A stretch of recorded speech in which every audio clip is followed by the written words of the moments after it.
And thank you for joining us here at the Ministry of Information for what should be a very quick brief this Sunday afternoon.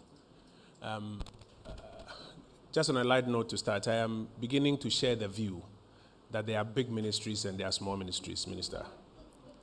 You know, somebody told me that when the small ministries come here, the place is not too full. When the big ministries come here, you see that the whole place is full. This afternoon, we are joined by the Minister responsible for communications and digitalization. She's here with the full team to help us understand a number of things that are ongoing in the sector. I want to acknowledge a number of persons who are here with her, and then I'll make two quick announcements as we start the briefing itself this afternoon. With us this afternoon is the Managing Director of the Accra Digital Center, Mr. Eric Kofi Ofosu Nkansa. Thank you very much for being here with us. I hear today is your birthday. Oh, I see. Happy birthday to you. It means after that you have to... We're also here with Madam Patricia Dusei-Poku, Executive Director, Data Protection Commission. Where are you, Madam? Thank you for being with us. We're here with Madam Hamdiratu Zakaria, Executive Secretary, Postal Courier Services and Regulatory Commission. Mr. Eric Isuman is Acting DG, Ghana Meteo Agency. Dr. Collins Yeboafari, DG, Ghana India Kofi Annan Center of Excellence in IT. James Kofi, MD, Ghana Postal Company. Dr. Albert Intribu-Esiako, Head, National Cybersecurity Center. I saw you here earlier, Albert. There you are. Mr. Prince Sefa, Administrator at GIFEC. Mr. Richard Ochrefosu, Director General, NITA. Mr. Joe Anoche, Director General of the NCA, your realization. Thank you very much for being with us this afternoon. And the Honorable Esla Owusu Ekofo, Member of Parliament for Ablekuma West. There are a number of things that she'll be speaking to us on as part of a number of briefings that she'll be doing. There are so many things going on in the sector, but we're of the view that we have to break them up so that we can have time to interrogate them. Today, she'll be speaking to us on three major subjects. The first being the fact that the Girls in ICT program is gaining a lot more momentum and is impacting thousands of girls across the length and breadth of this country. She has some details that she'll give us on that. Also, this afternoon, she'll give us details on what they call the Central Equipment Identity Register. It's a register that her ministry is leading to develop to do a number of things, among them the fact that it will help to reduce the fakes and substandard or unhealthy electronic equipment that come into our jurisdiction. It will help to secure revenues for the Republic. It will also protect against unauthorized products coming into the Republic, whether they are stolen products or smuggled products, etc. She'll give us details of these and other matters. As I mentioned, this is just one of a number of briefings she'll be doing, but we are keeping it in chunks, or we are breaking it in chunks so that we can have time to interrogate them. But before I invite her to the podium, I have two quick announcements I want to share with you. First, if you please indulge me about some 30 seconds to observe something on the screen, and then I would read you these two announcements.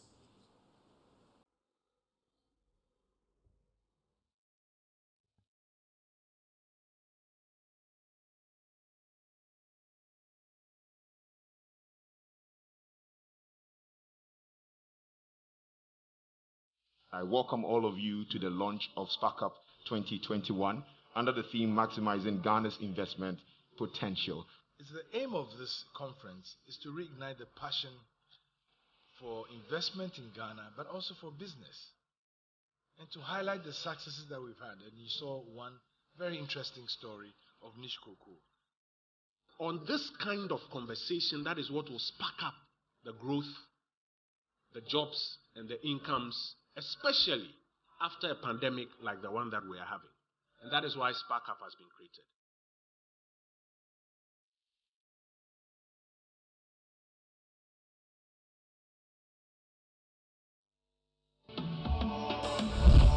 Now, the first announcement that I have for you, having observed that quick production, is that President Akufo-Addo will be leading efforts at easing what we call investor onboarding from Tuesday. So typically, the president himself, his ministers, the GIPC, they'll go around looking for investors. That's not even the difficult part. When they come into the Ghanaian jurisdiction, there now needs to be the exercise of onboarding them into the full economy so that they can function, so that they can set up and really work. The kind of challenges they are having, etc. The president will on Tuesday, September 7, 2021, lead a brand new effort aimed at easing investor onboarding in Ghana. The exercise, which is a collaboration between the GIPC and the Ministries of Information, Finance and Trade, aims at 1, accounting for the registered FDIs annually, and 2, tracking the efforts at onboarding them fully into the Ghanaian economy. It will focus on exploring ways of easing the bottlenecks and frustrations faced by persons who make efforts to invest in the Ghanaian economy. Just some quick dates. The president will be demanding answers from the facilitator agencies on efforts at supporting these investments to be fully rolled out into the Ghanaian economy. We're told that these investments are supposed to create some 27,000 direct jobs. So the president will be demanding some answers. Where are these investments? How far have they come in terms of onboarding? He will also be using the opportunity to hear from investors about some of their challenges in the onboarding process, while leading efforts at easing the process. It's a one-day summit.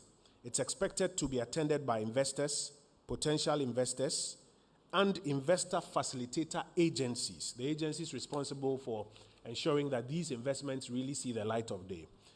For you, our colleagues in the media, we are drawing your attention to this so that we can encourage you to support this exercise by highlighting the success stories that will come out of it, and also focusing attention on what the various stakeholders ought to do to ease the onboarding process for these investors. 27,000 job document or something. So the president himself is going to be leading this exercise, and we pray you to give it some attention. It will take place at the Kempinski Gold Coast Hotel.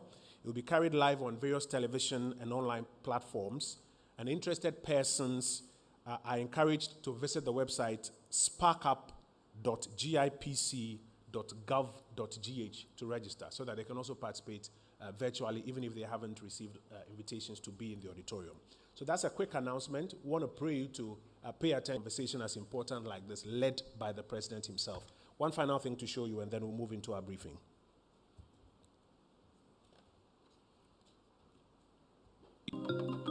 Every year, the President of the Republic of Ghana travels globally to, among other things, show up Ghana's investment opportunities to the rest of the world. How do we ignite a national passion to successfully onboard these FDIs? How should facilitating agencies support prospective FDIs? How can everyday Ghanaians partner or benefit from FDIs that are prospecting to come to Ghana? The Ghana Investment Promotion Center and the Ministry of Information present Spark Up, an annual investment onboarding summit which connects investors, facilitators, facilitating agencies, private service providers, and the general public to unlock fully Ghana's investment potential. It is the single most important platform that connects all the dots in the FDI ecosystem. President Akufo-Addo, Finance Minister Ken Ofori-Atta, Trade Minister Alan Tremantin, heads of financial institutions, regulators, investors, and prospective investors, and everyone who matters in the world of FDI will be there. Spark Up 2021 comes off on Tuesday, September 7, 2021 at the Kempinski Hotel, Gold Coast City in Accra. The event is strictly by invitation, and all COVID-19 protocols will be 2021, maximizing Ghana's investment potential. So thank you for your attention. Before I invite the Honorable Minister to take the podium, there's one final government announcement that I want to put out. Government notes recent attempts by some persons to deliberately and without basis whip up political angst against the country's Agenda 111 project, which is aimed at closing the gap in the availability of healthcare infrastructure nationwide. President Akufo-Addo, if you recall, observed the commencement of works on the 17th of August 2021 in Trade, and there are factors that should be attended to for the agenda to succeed to benefit all Ghanaians. Disappointingly, we also noticed deliberate, politically motivated claims of impropriety being cooked up against the project. This includes a recent claim by a member of parliament for North Dai that the projects were illegally awarded and the contract prices inflated. Another claim, as I'm sure you are already associated with the project, were legally granted in accordance with approvals from the Public Procurement Authority. 2, in terms of costs, the cost of the district hospitals under Agenda 111, as you heard us mention right from this podium, about 17 million USD. This is about 50% of the cost of similar projects under the previous administration. It was costing between 25 and 35 million USD. The claim, therefore, of inflated contracts is therefore totally untrue, and we believe politically trumped up. Now, additionally, a third item is that the Finance Ministry has explained the $100 million, which is that these contractors will be drawing down on. These about 217 contractors who are working on the first 88 projects. They'll be drawing down on it for their purposes. We encourage a healthy public conversation on the project, but we strongly discourage any attempt to undermine it with the hope of making some partisan political gains. It's a quick response from government on that development. Ladies and gentlemen, as I mentioned earlier, a number of things are going on in the communications and digitalization sector of the Ghanaian economy. Key among them, the Girls in ICT initiative, the Central Equipment Identity Register project, and then also the SIM registration exercise. I want to invite to the podium the Honorable Minister responsible for the sector to share with us today's brief.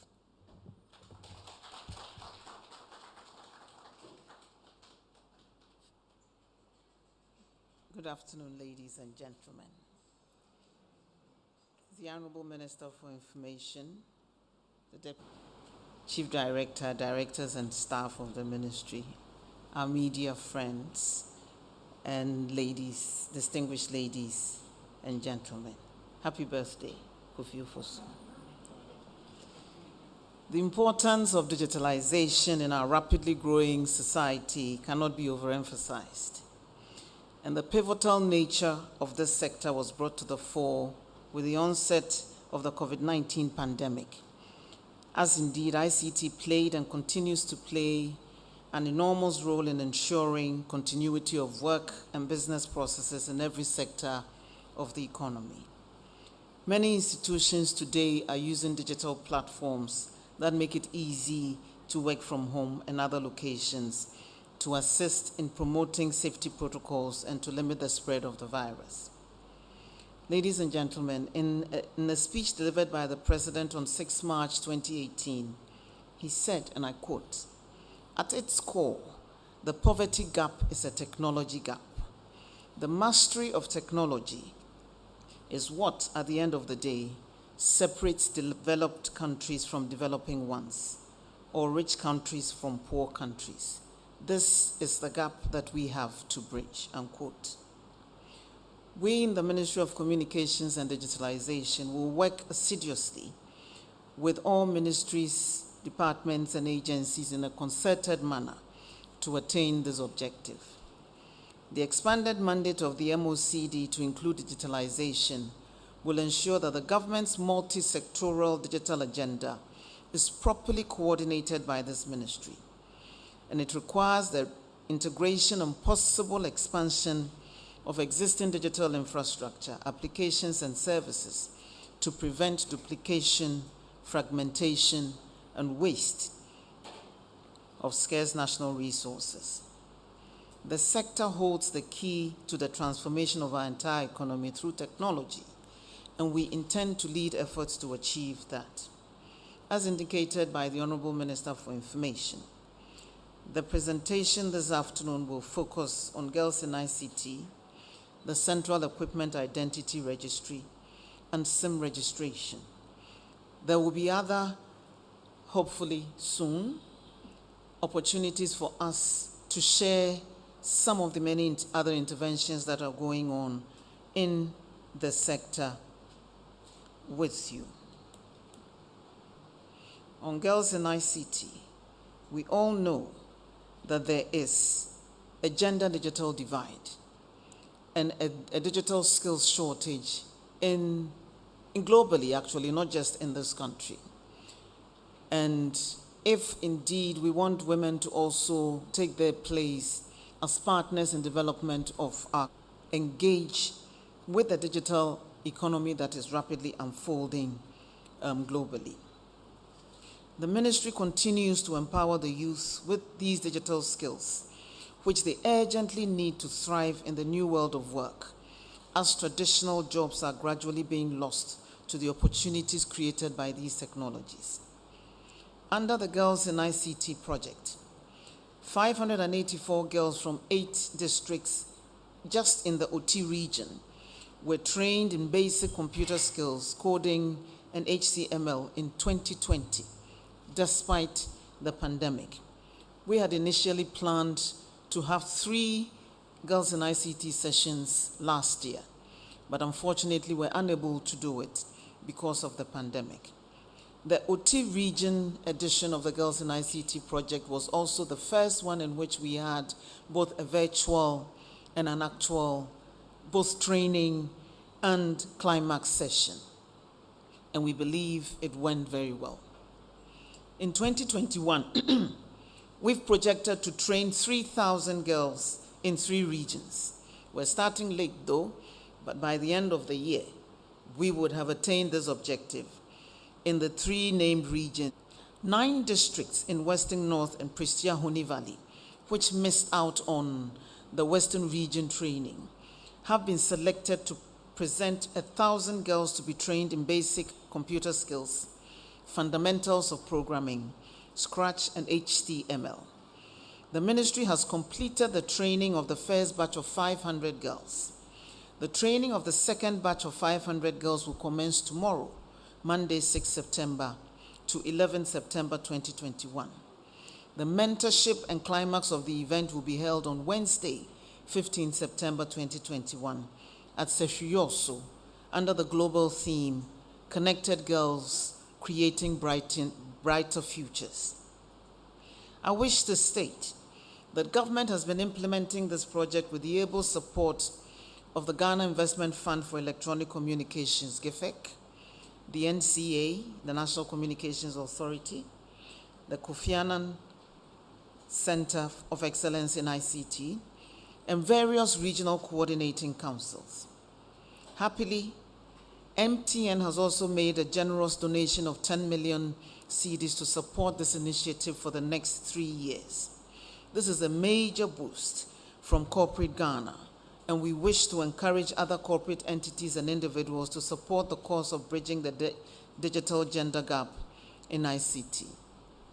American Towers and all the network operators have also supported this program in various ways, particularly with the Open Day celebration, which is part of the component of the Girls in ICT, at which we bring the best performing 100 girls to Accra to interact with women living and working with technology in their workplaces, to demystify technology and let them see that it is not just theory we're imparting to them, but there is a real livelihood to be made if they take up careers in ICT and in the future and focus on it. I'm grateful to all of them as well. I believe NITA, the Cybersecurity Authority, Accra Digital Center, and other ICT sector agencies have also been part of the Open Day event, which has enriched this program considerably. I received letters from the girls who last took part in the Open Day celebration from the Western region, and they all indicated that it was a life-changing event for them and has focused their attention on taking up careers in ICT. It is these initiatives that will enable them to know that there is no barrier too high for them to scale in the world of ICT. We are hopeful that other corporate entities and individuals will also initiative after the Western North to ensure that the region is impacted by these activities. It is our hope that the girls would experience enthusiasm amongst them for ICT education and careers. We will be introducing other models with the support of Huawei Technologies Ghana Limited for secondary, second cycle, and for tertiary students in Ghana through their SEED program. And in subsequent interactions with you, would give you much more information about this initiative as well. We're grateful to Huawei also.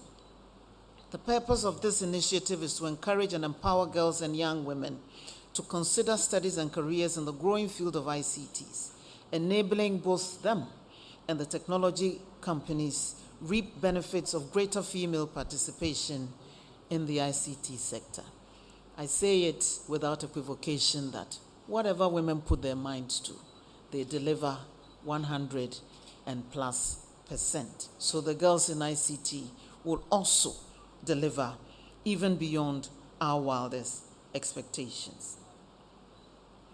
On the Central Equipment Identity Registry, to address the challenge of the smuggling and trade in counterfeit, stolen, and substandard mobile devices, and increase the potential for enhanced revenues, technology has been developed to ensure that these devices only function when they enter the country through legal means.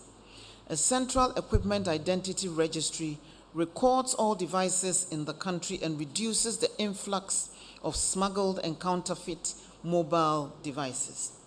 Each operator has an mobile equipment identity codes, IMEI numbers, of the handsets of all the subscribers on a particular cellular network. The IMEI is a unique identity code which is given to all GSM devices. When the mobile device is connected to a particular network, it requests the IMEI of that mobile device, and it is sent to their EIR, the Equipment Identity Registry, for further authorization processes. The CEIR, which is the Central Equipment Identity Registry database, integrates IMEI numbers of the EIRs of all the networks. As the information is stored in the CEIR, it will be periodically updated in the EIR of all the networks.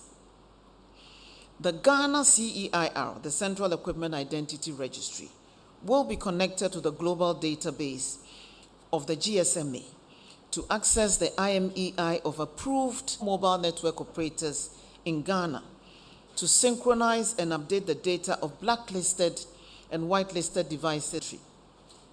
It will generate and store a list of all blacklisted and whitelisted devices in our own repository.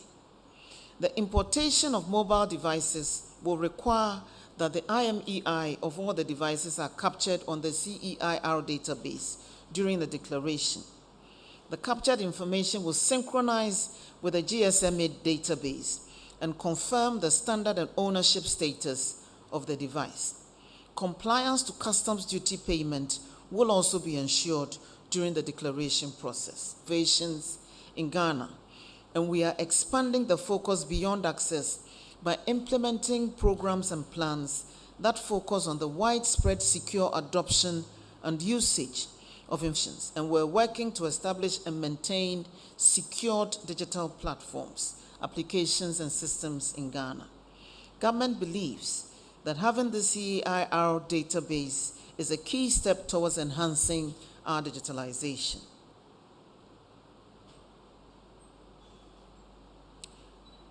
I'll come back to this bit later on.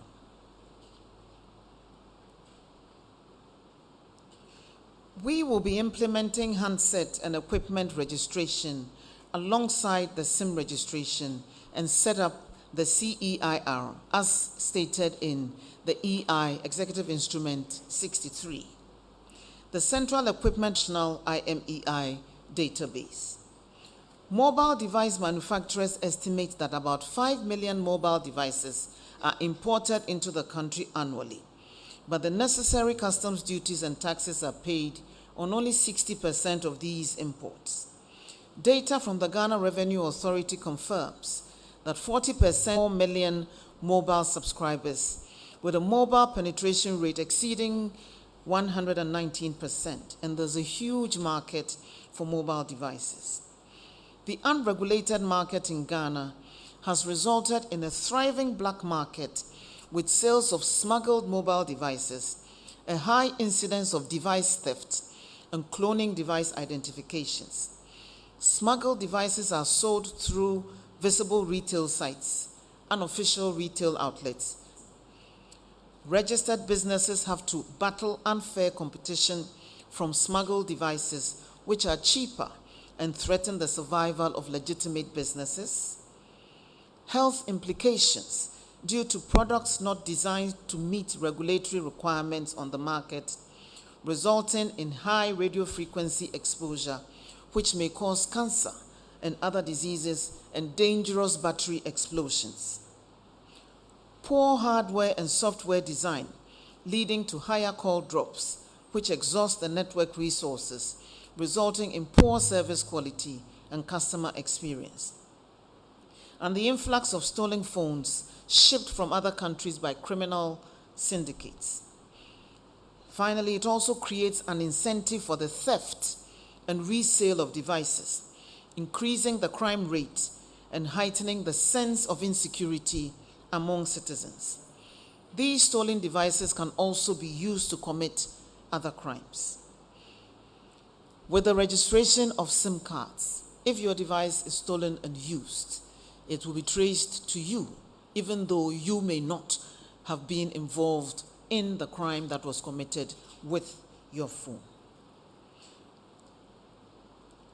And that is why there is the need for government to establish the Central Equipment Identity Registry.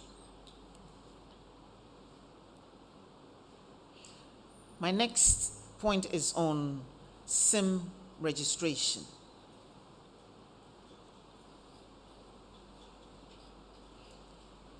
In 2019, on this very forum, we indicated that we would commence SIM registration in March 2020. However, due to the pandemic, we were unable to do so. I'm happy to announce that the ministry and all stakeholders in the sector will launch the national SIM card registration exercise across the country next month in October. The Subscriber Identity Module Registration Regulations 2011, LI 2006, mandates network operators or service providers to activate a subscriber identity module, SIM, only after the subscriber registers the SIM an individual, certificate of incorporation in the case of a body corporate, or registration in the case of a partnership or an unincorporated body of persons, and provide an identification document as well. Only the national ID card, the Ghana card, issued to an individual shall be used for registration of SIM cards of citizens, foreign residents in Ghana, and foreigners staying in Ghana for more than 90 days.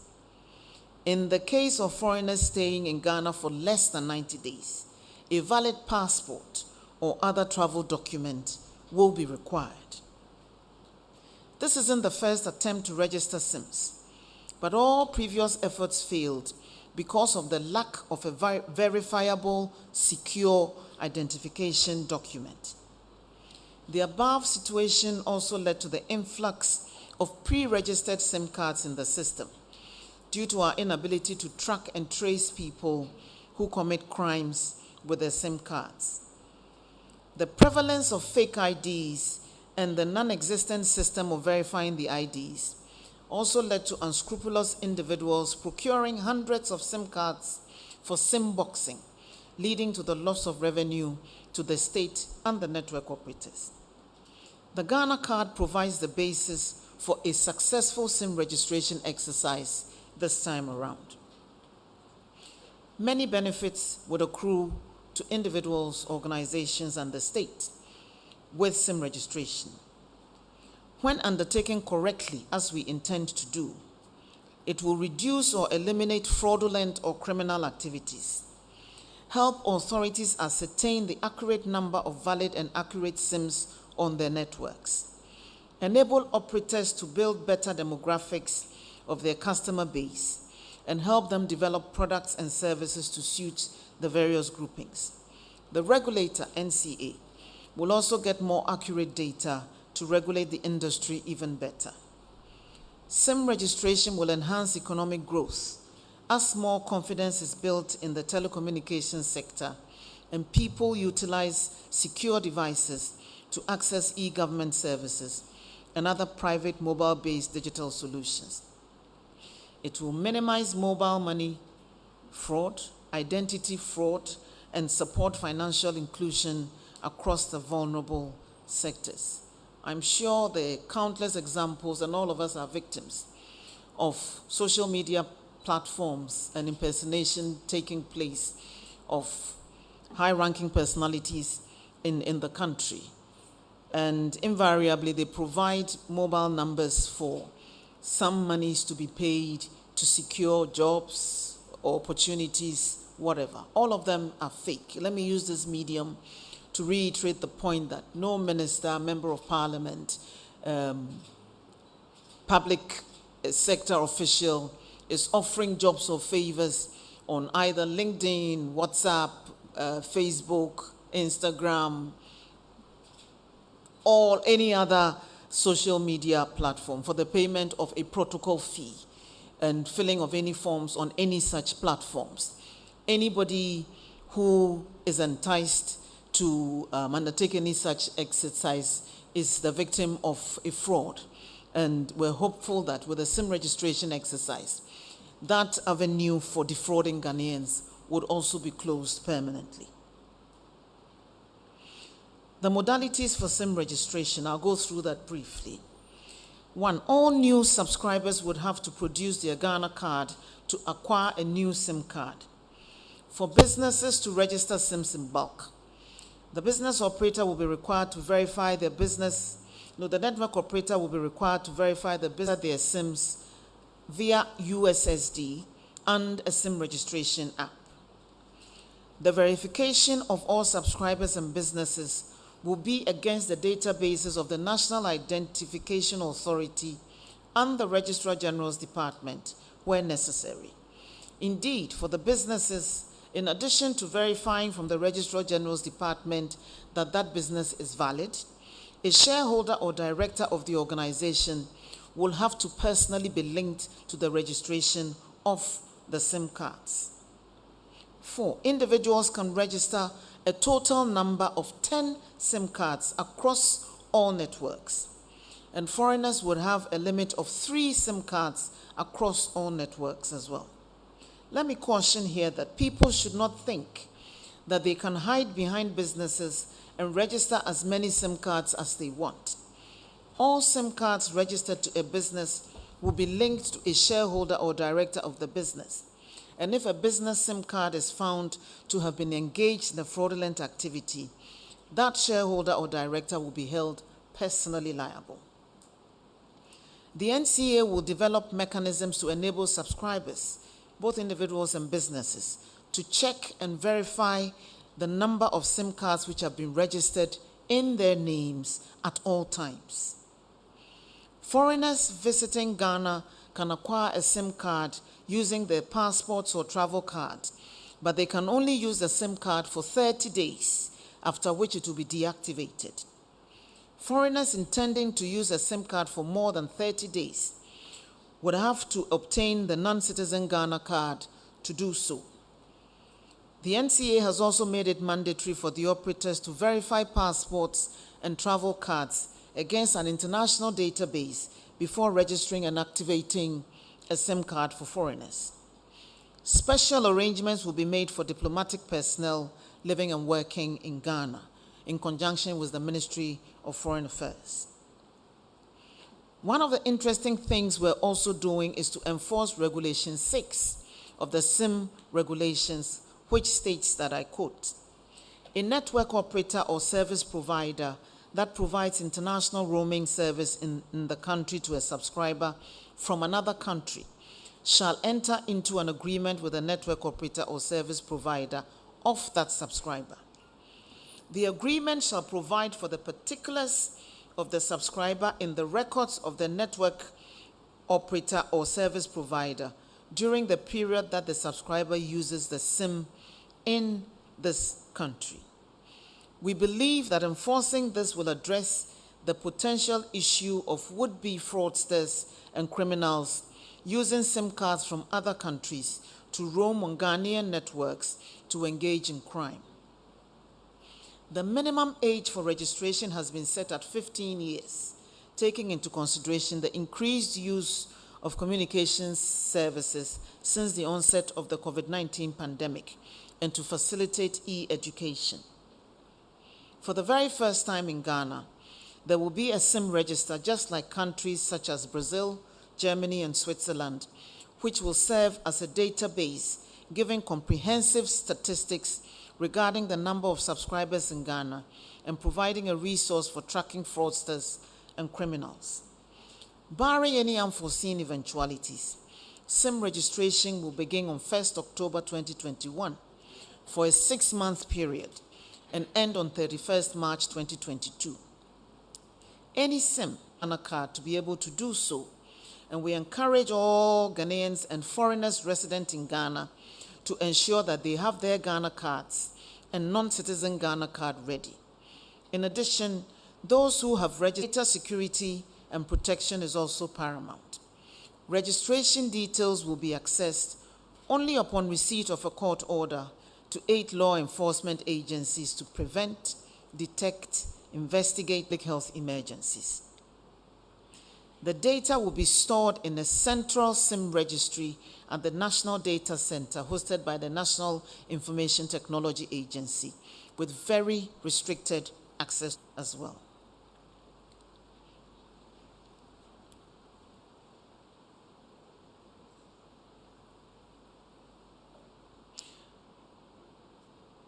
Government believes that having a SIM database and CEIR, a Central Equipment Identity Register with integrity, is a key step towards enhancing our digitalization. All subscribers are therefore encouraged to begin getting their national IDs in order to have a smooth and easy registration process. Consumers and the general public must be empowered with knowledge and insights to help them understand the need for this re-registration, the process, and the requirements for registration. As partners in the industry, we invite all media houses to help achieve this objective, and we count on your support. A detailed public education and publicity exercise will be conducted on all these issues in the coming days, and we entreat the media to partner government to make this registration exercise a success for our collective good. Thank you. Honorable Minister, we are most grateful for the 3 briefs that you have shared with us. First, on the about 3,000 young Ghanaian girls who will be benefiting from the Girls in ICT program, gadgets or equipment by people all over this country. And then thirdly, the SIM registration exercise, which has several benefits as you have outlined. Colleagues, it's a good time to take your questions at this point. If you have questions on these 3 briefs that the Honorable Minister has delivered, or you have questions on the first 2 announcements from government that I shared, like they say in and you can ask your questions in whatever language you desire. The Honorable Minister is multilingual, so she can take your questions. Gamma Lizard. From SIM registration to... take over. Question noted. Question noted. Yeah, is that Sarah at the back there?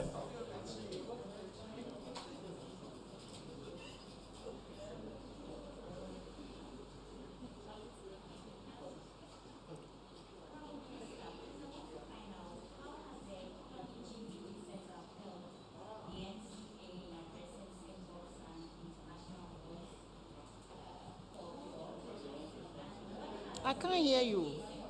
Can we have the courtesy of just listening to our colleagues? Yes. Sarah, please take it again. You're saying Kelny GVG and how it's impacted Simbox fraud. Yes, and it's how the setup has helped in revenue mobilization. Okay, revenue security. Yeah. Updates on internet connectivity projects for public schools.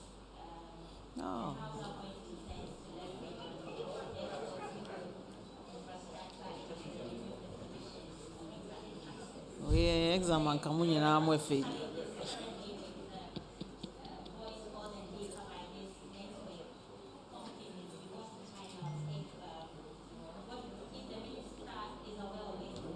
As in service quality issues? Yes. Very well. Very well. Colleagues, let me redirect our questions. There have been 3 briefs that have been given. We're happy to take questions on those briefs. We'll take questions on other matters as well. But we're happy to take questions on these briefs as well. There's a hand up here. Is that the finder?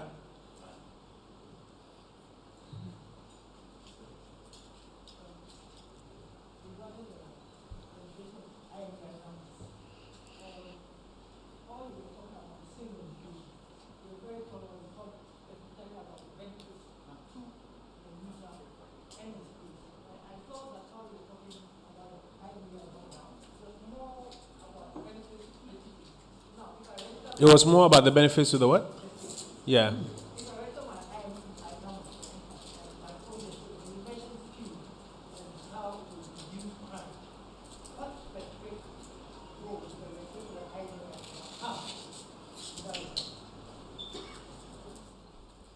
So you're asking for the benefits of the IMEI registration to the customer, in addition to, for example, crime reduction, like you mentioned, because crime reduction benefits the customer. But you say that in addition to that, are there any other benefits? Minister will speak to that. Yes, sir. I'll take a 4th one and then I'll come for responses. Because you are speaking through the mask, please take your time and speak up a bit. And can we increase the volume on the microphone, please? Yes, sir, go ahead. My name is Kester. I write for Living Now. I wanted to know what format the registration will take. Are we going to do the same way we did the first time now? We go to the offices of the telcos and then we get the register in our ID card. Or they're going to send us codes to our phone so that we can easily do the registration. Because if we're going to have people moving to centers to register, it might be hard. So we have to write some clarity on that. Also, I wanted to know the 3,000 girls who are going to benefit from the girls in ICT program, assessment registration. If I intend to sell the mobile phone that I have to a friend, do we have to go through do we have to go through the processes to do that? Or we can just exchange the phones and then he can just have it as Thank you very much. Minister, we may perhaps start from these last questions. Kester is asking, is there a particular format that is going to be used for this SIM registration? Is it going to be like the first one where people rush to the offices of telcos, especially in these COVID times? Or there's going to be a democratized version? The equipment registration, whether or not it has any impact on second-hand gadgets. The finder is asking that in addition to reducing crime, which benefits the consumer, are there any other benefits of the Central Equipment Identity Register to the consumer? Sarah is asking, are we able to provide any further detail on the nexus between the work that a company like Kelny GVD is doing for the ministry with the revenue security conversation? Is there any update on the ICT for public schools? And has there been any change to what the NCA does with MNOs for quality of service? Is there any further information on the way NCA works with MNOs for quality of service? And then John is the one who did the Agama Lizard, whether there's any update on the Airtel Tigo transaction. So, Minister, we're in your hands. So I'll start with, thank you very much, the questions that are directly related to the presentation that I made, and then end with the other issues. On the Central Equipment Identity Registration, its benefit, I indicated a few.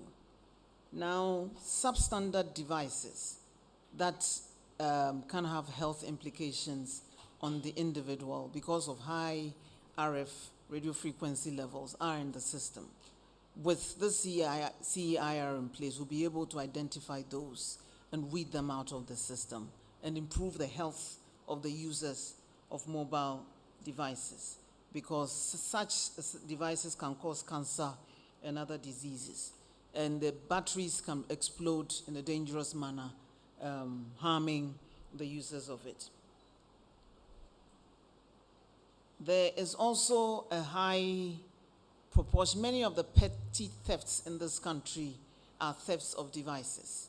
Phone snatching is increasingly on the increase.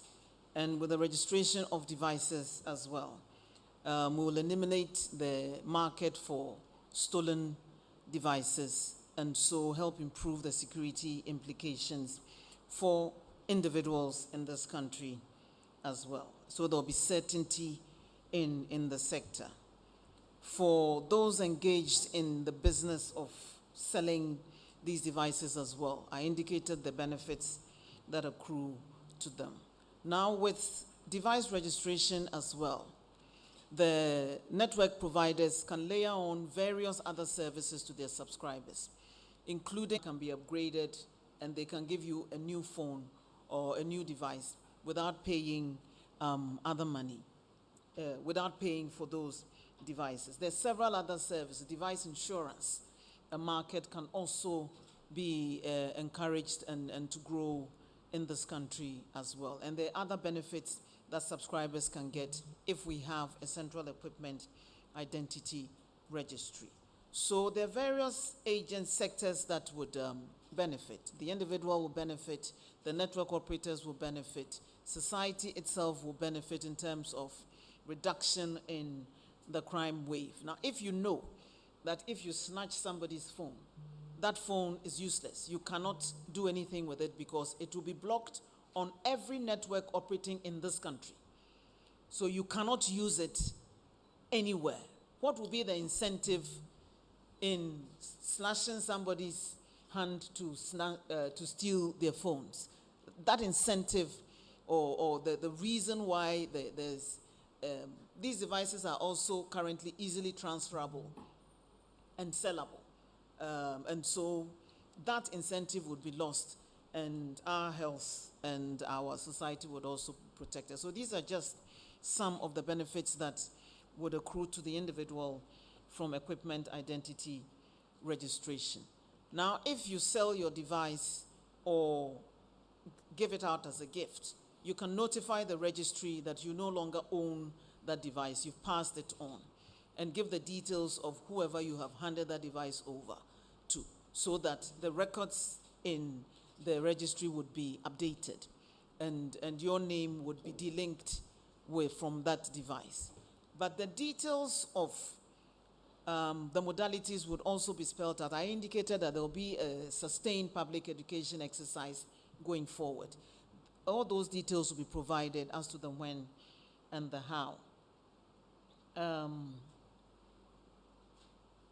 Would SIM registration be in person or online?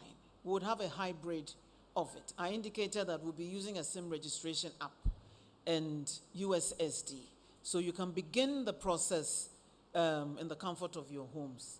And the subscriber can send you notification that on such and such a day, contact the nearest. We, in view of the pandemic as well, we also don't want to encourage too many crowds congregating at the various registration centers.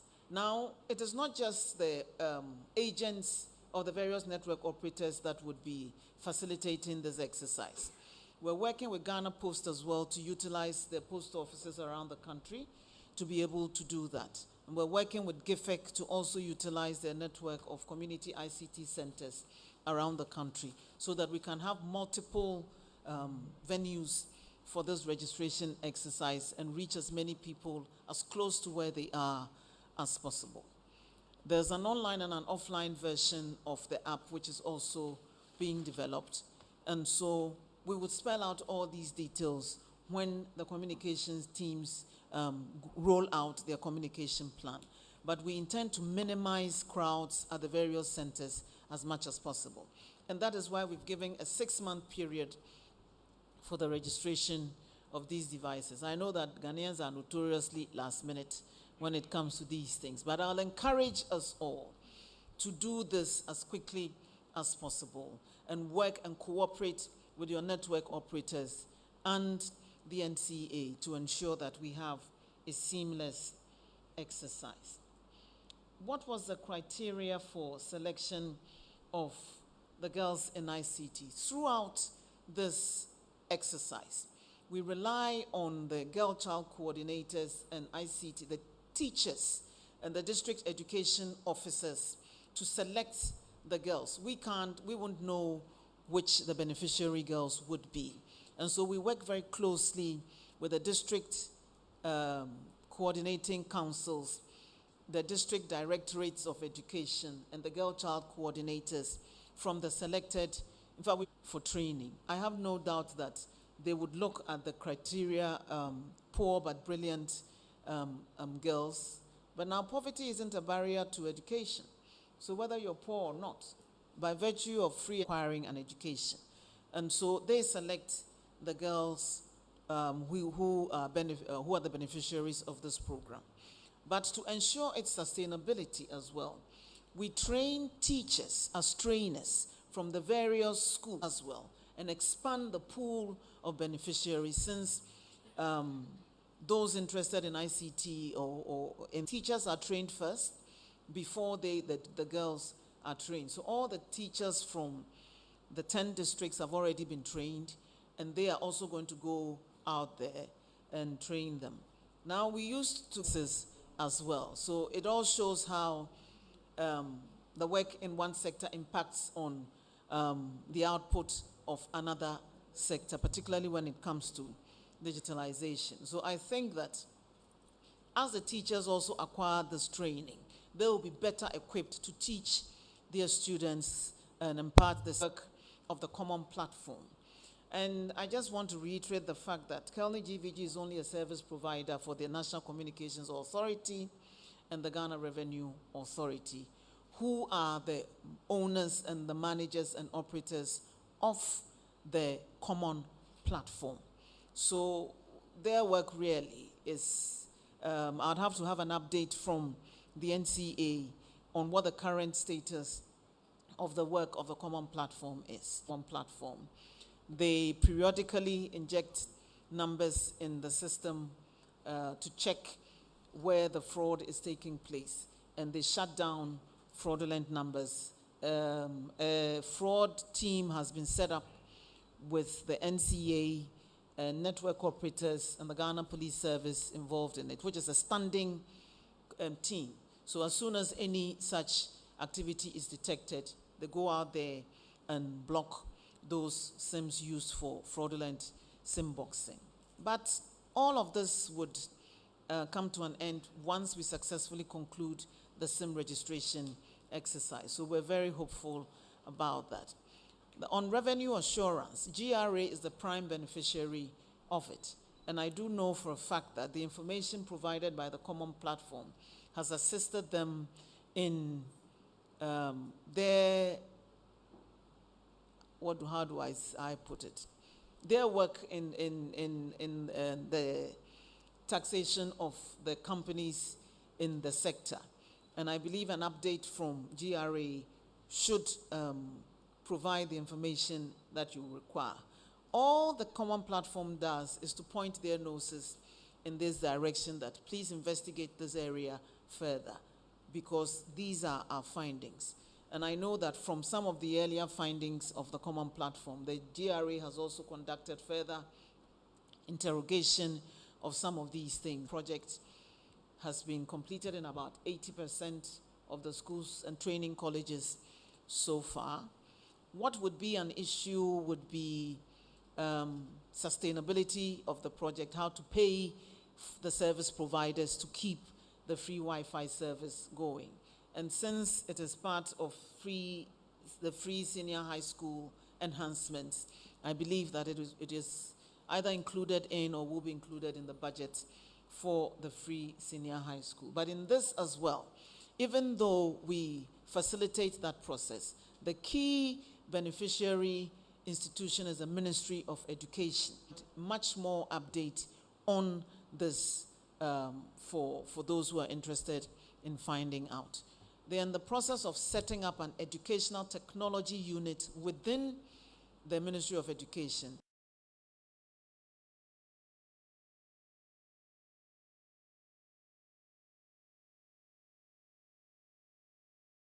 And learning. We all know about how virtual classes were the norm.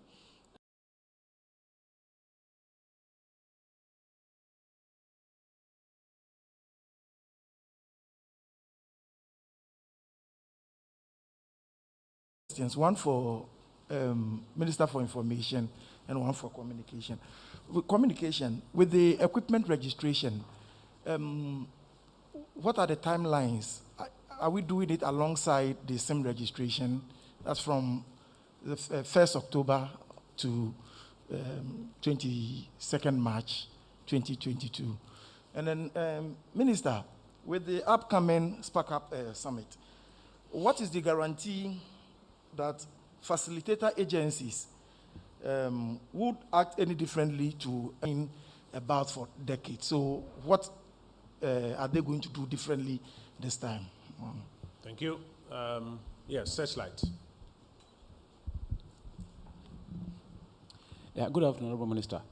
I have two short questions for you. One, why girls are not boys? The gender bias, I don't understand it.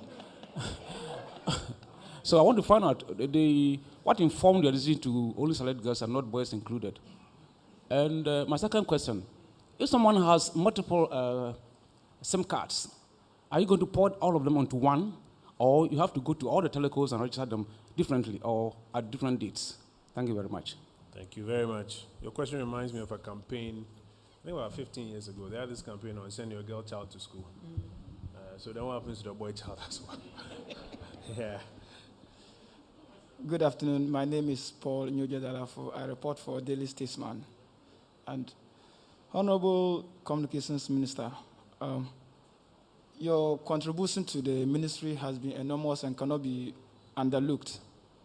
But there is a few that I feel so scorching, to the extent that when you go to the rural areas, some of the projects that has been initiated are urban-centered. But going forward to the rural areas, you will see that there is a gap between the two categories. But the issue is that when you go to a place like Saboba, between Saboba and Chiraponi, there are several communities, and it takes people in the community, in some of the communities, to go behind some trees to make calls. Has that come to your attention, since we are talking about telecommunication here? So rural telephony around Saboba. Yes. Because, obviously, no minister will have full information on what is happening in every little community. So the question is about rural telephony around Saboba. Yes. Okay. Go ahead. Is there anything that can be said about it? Is it part of your plans? Have you exhausted it? Are you looking to it? Yes, sir. Minister, in October of 2019, your ministry issued a statement, and I read, all unused data and voice bundles purchased by subscribers do not expire and must be rolled over with the next recharge. Have you monitored the compliance by telecos to this directive? And if you have any been found to be non-compliant? And if they have, what have been the sanctions for these companies? Thank you. Very well. As Minister mentioned, NC is here, so I can send the microphone to Olive, who's the Deputy Director General, to give a quick response. There's a final comment there. Final question. Is there a final? Okay. Yes, please. Minister, please, the 6 month period for the SIM card registration, both the new and the re-registration, what are the projections? How many persons or SIM cards are we expecting to be registered by the end of the program? Thank you. Very well. So Ghanaian Times, perhaps let me take yours and then I'll leave the rest to Minister. You're asking what will be different this time because the binding constraints have been there for a while and have been spoken about for a while now. I think what is different this time is that you have the highest level of attention. The President of the Republic himself is going to be part of this exercise to interrogate the actual onboarding so far. Traditionally, what we've done in this country is that GIPC and the other agencies register or book these FDIs and tell us the number of jobs and opportunities. And when it comes to onboarding, we all leave it to some regional director of ECG to decide whether or not he will give them one new transformer. You have some EPA guy somewhere who is taking his own decisions, some district assembly not issuing the permit and all of those. And it gets missing in the conversation. What you have this time with Spark Up is that the President of the Republic himself, at the highest level, is getting involved in interrogating the onboarding process. And I believe that with the highest level of commitment and interest, we should get some traction at this time around. There's also some progress that will be different this time around. I want to yield to the Honorable Minister for Communications to deal with the rest of the questions. Thank you, Honorable Minister. I'm going to give some people palpitations, but the device registration will be done alongside the SIM registration to minimize the inconvenience to subscribers. It is largely the same kind of information that both setups would need. So while you're there, you do both, and then you're over and done. And I don't think it will take more than 5 to 10 minutes to complete that exercise. As I indicated in my presentation too, as soon as you put your SIM in your device, the network is notified about the various numbers, MSI, SDN, IMEI, and all of that. So it is there. So the major work would be connecting the EIRs of the various network operators to one central location so that it is all in one location, and then one SIM which is blocked on one network can be blocked almost simultaneously on other networks. That's where the major work is going to be done. And a lot of work has already been done to integrate that setup. So I don't foresee that would cause too much inconvenience to subscribers. And I think it will be worthwhile if we do it alongside the SIM registration. Why not boys in ICT? I get this question often. But we do need to, we know that historically, when I was at a function yesterday and in my presentation, it came out clearly that just about 3% of girls are involved in ICT careers globally, 3% in ICT careers globally. They're not there because they don't have the digital skills or the opportunities to engage in those careers. So we need to even the playing field. We need to bring them up a lot more. Traditionally, it is boys who have been encouraged to play with gadgets, and girls have been encouraged to play with dolls or to play with cooking. I mean, when we're Yebonkro or something, is that what it's called? Yes. Playhouse. Girls' playhouse. Boys play with technology, with cars, with gadgets and all of that. We want to break down those barriers and demystify it. Let the child, boy or girl, decide what their interest is and engage in that field without that gender stereotyping. We believe that because of all of this, the girl child is hesitant when it comes to engaging with technology, and we need to encourage them actively to see that it is doable and it is not beyond their capability, and that they can do just as well as their male colleagues. And the results from these programs have been exciting. One young girl 2 years ago told us that she wanted to build her own robots. She's 9 years old, after just a week's exposure to girls in ICT. We know of what the Mamfi Methodist girls have been able to do. And they've shown that even where the men feared to tread into the robotics arena, They went there boldly and came home with the prize. And I've opened the door, and now Prempeh College is also flexing small. But it is Manfi Methodist girls who opened that door for Ghanaian schools' participation in there. And we will never let you forget that. Yes. So if we give girls the opportunity and the skills, they can perform just as well as our male colleagues. And that is why our focus is on girls in ICT. We need to take deliberate steps to narrow the gender digital divide. If we don't, we would find that our girls are left even further behind as the whole world moves towards virtual and digital platforms. They wouldn't have the skills to be able to also engage in those platforms. So we're encouraging them to take up ICT education seriously and careers. They're interacting with live mentors that they can see and touch and feel and speak with. They can see them at work in their offices. They can speak to them, share their experiences with them. I think that it's a wonderful opportunity that our girls have. Once the playing field is leveled out, then we would have young children in ICT. So what happens to people with multiple SIMs? You would have to register all your SIMs if you want to keep using them. Simple as that. Yeah.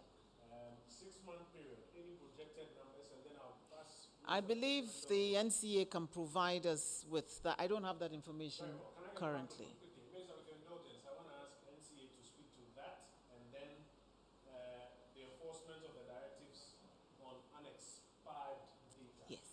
And then rural telephony, SAPOBA. Do you have any comment for us? Yeah, Rebecca.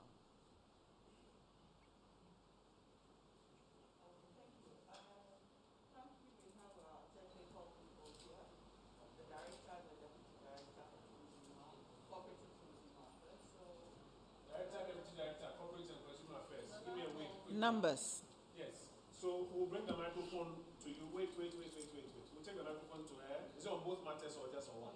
Both matters. I'll come to you. But since you are here, David, since you are here, let me hear from SAPOBA, rural telephony.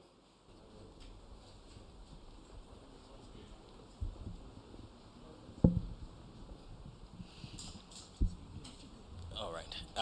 So regarding the rural telephony project, we're on the first phase at the moment. There's a second phase, but I don't think that's my place for to speak to. So I will let the minister talk about that. But You're throwing it back. okay, sorry. It's very exciting, and I'm sure she will speak to that. I hope she speaks to some of that. So is it included in the first phase? But in the first phase, We'll have to check. yeah. So in the first phase, we're building about 2,016 sites, which are providing 3G coverage across the country. At the moment, we've been able to begin about 500 of them, and some are already online. We're getting closer and closer to the 200 mark in terms of actually turning them on.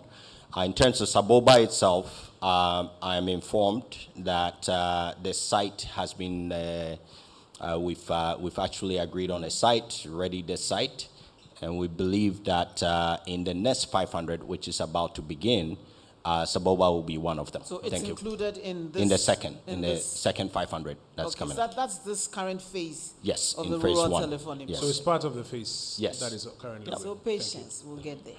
Thank you. So now let's go to the director who would respond to the two issues. Any projections on the numbers in the 6 months and any update on the directive that data should not expire? Okay, good afternoon. With regards to the projection of numbers, currently we are looking at 40 million subscribers, active subscribers. We expect that this number will go down because of the prevalence of pre-registered SIM cards. Once we begin the actual SIM registration and we are getting people actually tied to the SIM cards that they've been registered with, we think that these numbers may go down. The second issue has to do with the compliance of expiry on data. NCA continues to do the monitoring, and when we get complaints from the consumers of these things, we actually engage the MNOs. So if there are issues, we advise you to kindly contact the NCA complaints@nca.org.gh, and we will pick the issue up. But a quick follow-up. So far in your monitoring, are people, are the MNOs complying? Yes, largely they are complying. Okay. Yes. And then secondly, on the earlier question, Yes. We are currently looking at active SIMs of about 40 million subscribers. But Yes. because of the issue of pre-registered SIM cards. no, I understand. My follow-up question is that, in essence, within this 6-month period, you expect whatever residual number there will be to complete their registration within 6 Definitely, months? yes. I guess there's clarity. Thank You you. very much. Honorable Minister, we want to say thank you that on a Sunday afternoon like this, you've made time to be with us, to brief us on these 3 very important matters. Colleagues, we pray your indulgence. Let the country hear all this work that is going on. And we'll be more than happy to provide some more feedback. Honorable Minister, any final words before you take leave of us?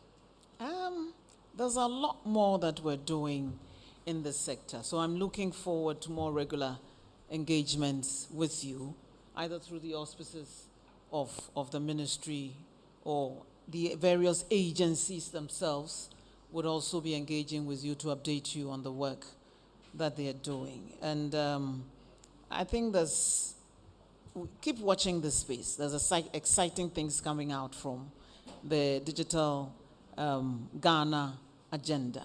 And as I always end my presentations, it is Digitime in Ghana. Thank you.